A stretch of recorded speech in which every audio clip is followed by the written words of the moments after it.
I want you to watch this video because it might show the moment that changed Charlie Kirk's thinking about the October 7th attacks. On that day, over 1,300 Israelis were killed in their homes, at schools, kibbutzim, and a music festival. Hostages were taken, and it was one of the deadliest attacks in recent Israeli history. This first clip shows Charlie debating a woman who makes a very bold claim, one that clearly challenges his perspective. Watch this. They let them in on purpose, yes.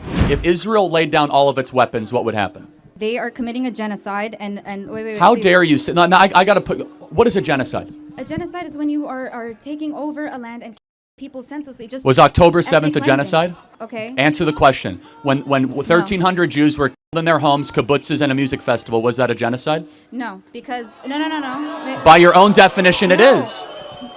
It was a terrorist act.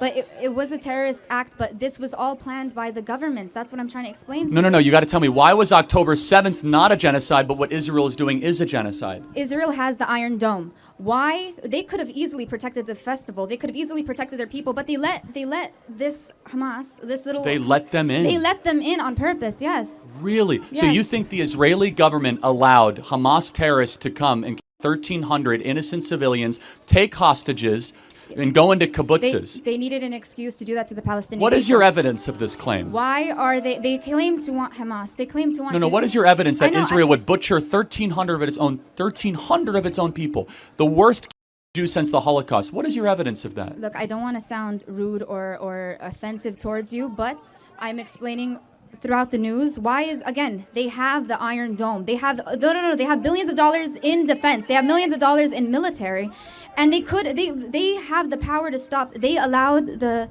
Hamas group to go in. There is no evidence to your claim. As you just heard, Charlie's initial reaction was strong. He clearly opposed what the woman was saying. He insisted on evidence, he questioned the claim, and he was not convinced. At this point, he's defending his position, standing firm. But even here, you can see something subtle happening. The conversation planted a seed. It made him start asking questions he hadn't seriously considered before. And that's where the second clip comes in. After this encounter, Charlie begins to think differently. He doesn't immediately change his stance, but you can hear him raising questions that are much more critical, questions that suggest he's open to new possibilities. Watch this. How did these guys not know this was taking place? So I've been to Israel many times. The whole country's a fortress.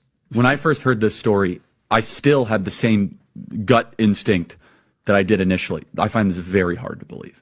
I've been to that Gaza border. You cannot go 10 feet without running into a 19-year-old with an AR-15 or an automatic machine gun that is an IDF soldier, right? The whole country is surveilled.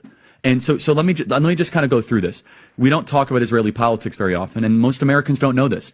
The last 9 months, Israel was on the brink of civil war. It's not an exaggeration. This judicial stuff, there were hundreds of thousands of Israelis taking to the streets because Bibi Netanyahu was basically redefining the Israeli constitution. That's not an exaggeration, right? He said the judicial branch has too much power.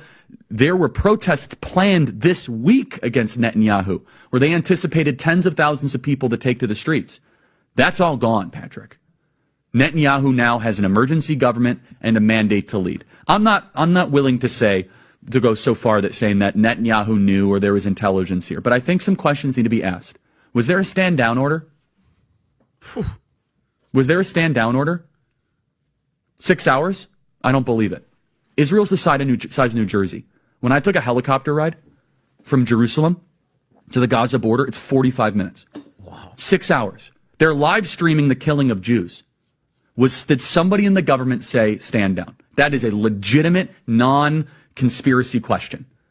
The whole country is the IDF.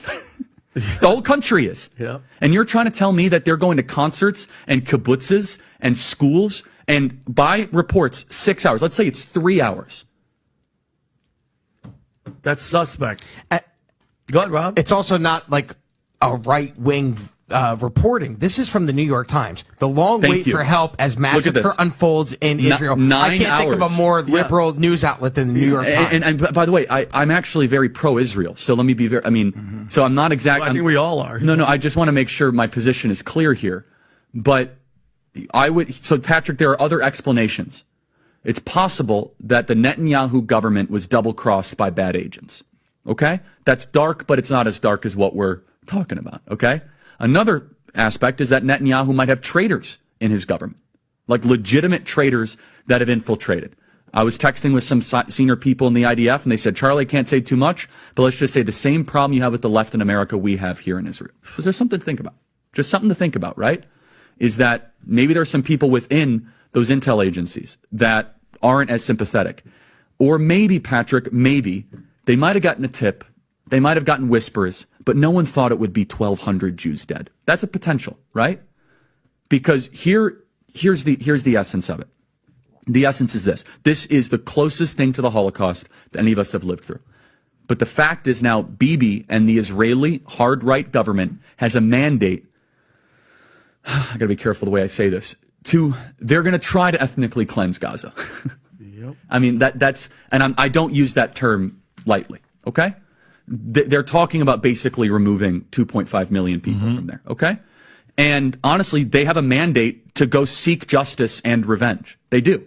This idea that they need to have a truce or a peace treaty, that's morally crap after you see women and children be burned alive and dragged to the streets. But there are some serious questions here, Patrick. And let me tell you, my pattern recognition over the last 5 years has become pretty sharp. COVID, Maui fires, Epstein. When I see a story and it doesn't click, our guts are usually right. What's fascinating about this moment is how the first interview pushed Charlie to think. Even though he disagreed with the woman, he didn't dismiss her outright. He listened, he reflected, and he questioned. That's one thing that really stood out about him. He never took something as absolute truth. He observed, he investigated, and he was willing to change his position if the facts led him there. You can see it clearly in these clips. At first, he firmly stood by his views, but after some time and critical thinking, he began asking serious questions about what happened on October 7th, including how such a devastating attack could occur despite Israel's heavy defenses. He didn't claim it was an inside job outright, but he was willing to consider the possibility and investigate further. This willingness to question, even when it challenged his own beliefs, is rare. Charlie's approach showed a dedication to facts over assumptions, even in a situation as high stakes as the October 7th attacks. It's a key part of why many people respected him, and also, sadly, why his pursuit of truth may have contributed to the threats he faced and ultimately his assassination.